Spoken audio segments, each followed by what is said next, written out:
The Word became flesh and made his dwelling among us. Or another translator puts it like this: the Word became flesh and blood and moved into the neighbourhood. Christmas is filled with awe and wonder, and surely this is the greatest of all wonders, where Almighty God put on flesh. He became flesh and blood like us, and sharing in our human experiences, our human life. He really is God with DNA.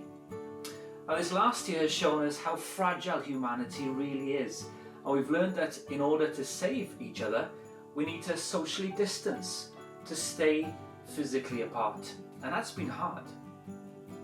It's been a year of Zoom chats, of FaceTime calls, long distance waves, and smiles behind masks. But the Gospel of John tells us that Jesus came to you and me in flesh and blood. He was present among us. He was here in the flesh.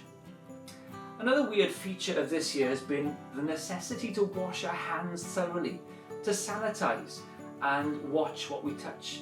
Only by not being able to reach out and touch and hug, we've realized how important touch really is.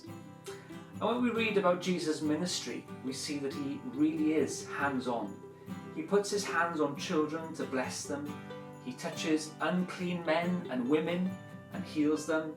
He used his strength and arms to topple the tables in the temple. And at Christmas we remember that Jesus draws near, really near. He's not afraid to touch us with all our imperfections and hurts. He wants to hug. He wants to touch. He wants to hold us. He comes from highest bliss down to such a world as this. Nadolig, Llawen.